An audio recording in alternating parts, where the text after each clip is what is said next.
Willow is a grim micro-setting by Lazy Lich, meaning it's a small self-contained sandbox adventure around the morose lake town of Willow. It's got a table of somber, forlorn and wistful descriptors that I just used to form this sentence. The PCs are stuck in this town because the river barges have stopped running, cutting off the town from the rest of the civilized world. So now they need to find a way to save the town, or at least themselves, between undead ocean elves, hungry red folk, and the spreading corruption of a necromantic occultist, pun intended, that makes a treant plant skulls in the ground as seeds. Play it on a rainy autumn day and decorate the table with fallen leaves to be extra wistful.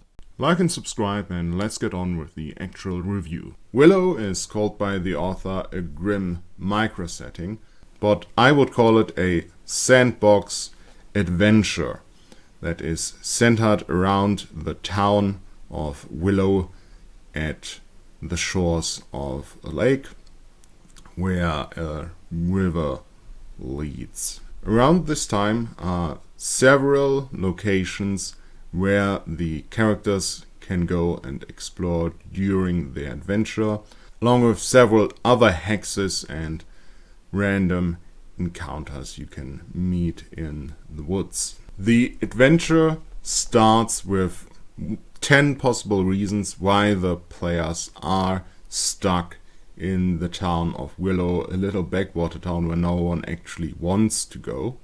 Get some rumors and, like I said before, weather and key descriptors that set the mood for the town. If you were to change these descriptors around, it could easily become a more happy place, more like a hippie commune or something.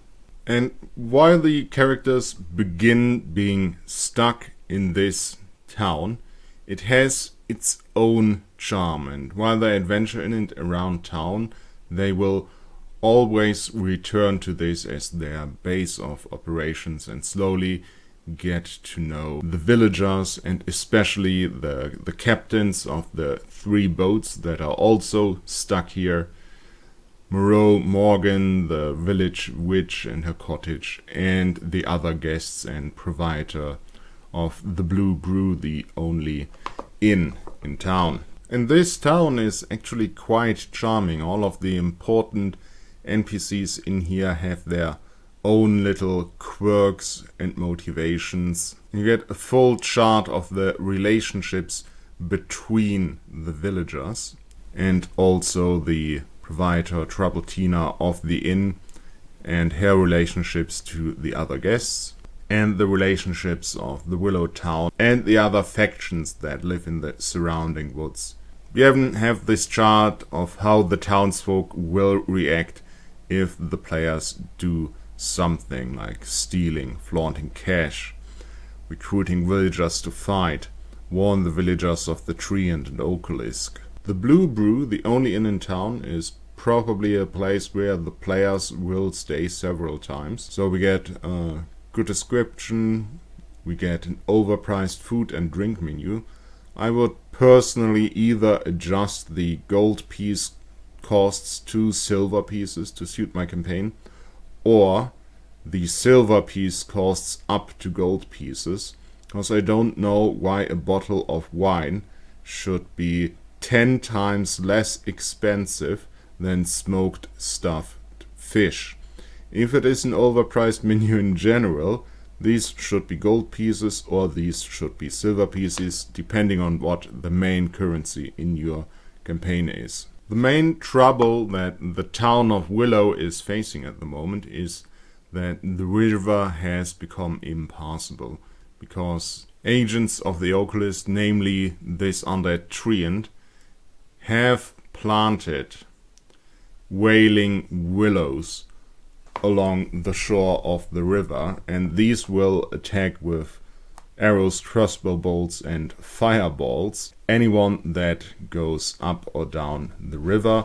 And the last 3 river barges that have come to town have been attacked on their way, so now they are reluctant to leave before knowing what's going on. Meaning many guests are stuck in town, and also there are no more supplies coming in, no more food coming in So the situation is becoming more dire each day. To make matters worse, a clan of nearby red folk has been stealing grain from the mill. Not a huge problem if you get a constant influx of grain, but now the villagers are really taking note that grain is vanishing from the mill and that their stocks, their food supply is dwindling. There are 4 factions living in the woods surrounding Willow.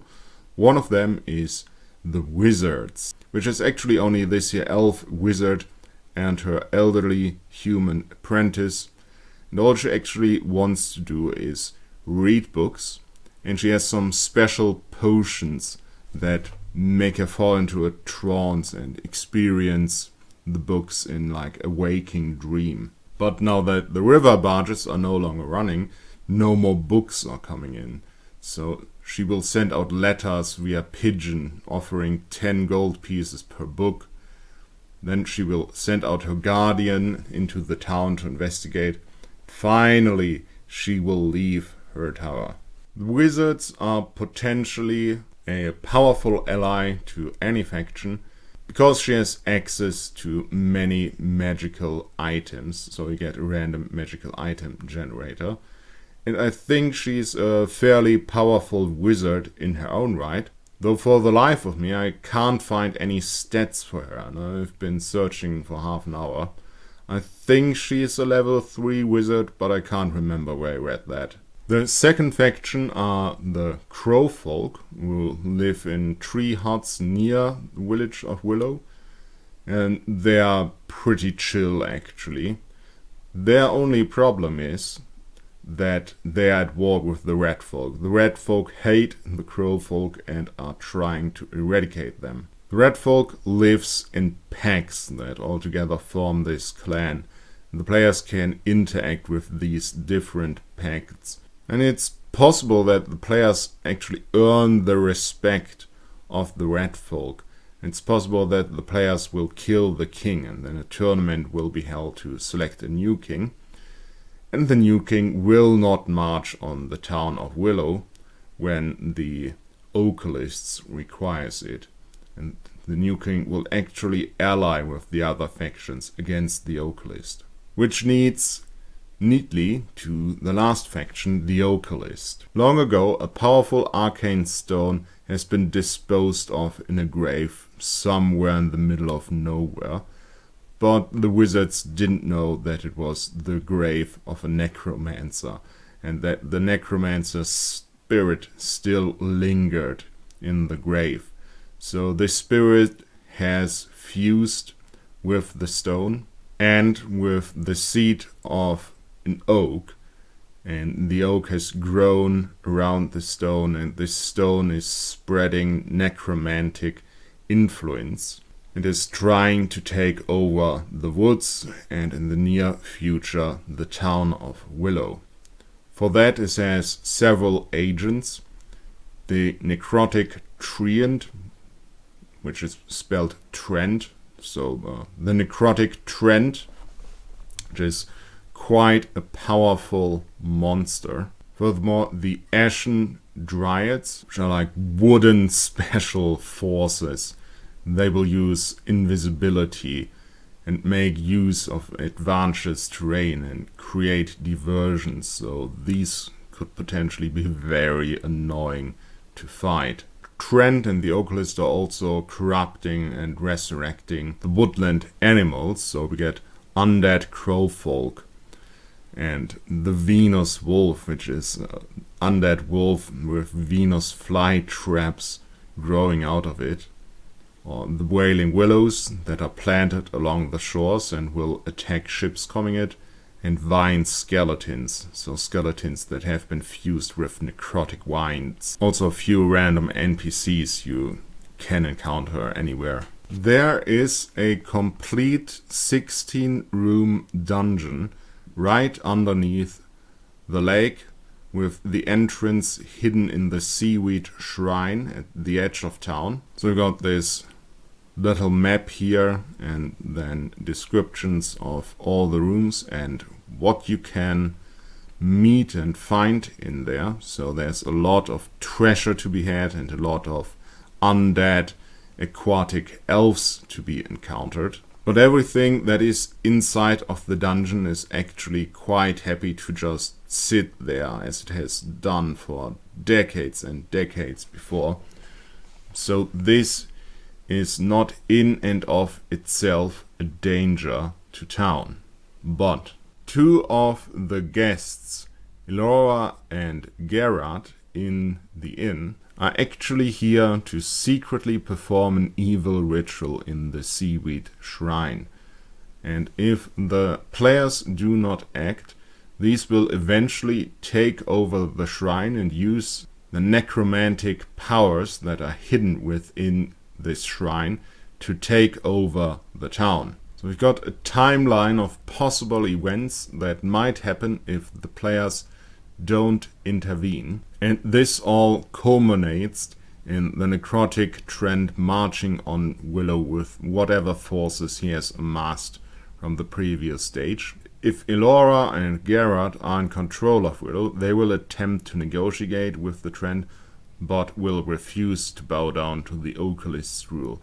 The two undead armies will battle, destroying the town. Well, that is actually only what will happen if the players do nothing. But what the players are doing is completely open to them. There's no pre-written plot that you have to follow. You play to find out. Will the players ally themselves with the wizards? Will they kill all of the red folk? Will they save the crow folk? Will they eventually battle the Oculist, or will they just try to get one of the river barges to flee out of town? It's all up to what your players make of this setting. And what this adventure does very well, it gives you as a GMs the information and tools you need to navigate all of it.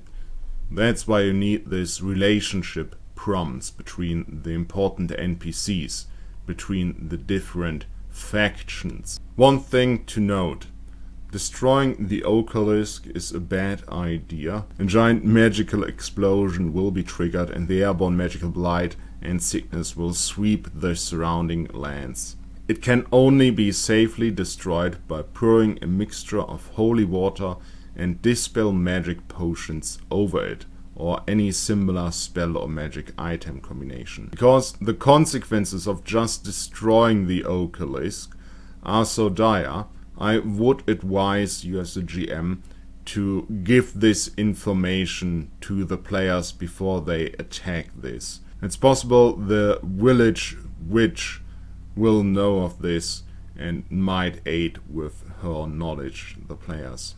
But they will also need holy water and dispel magic potion or similar items.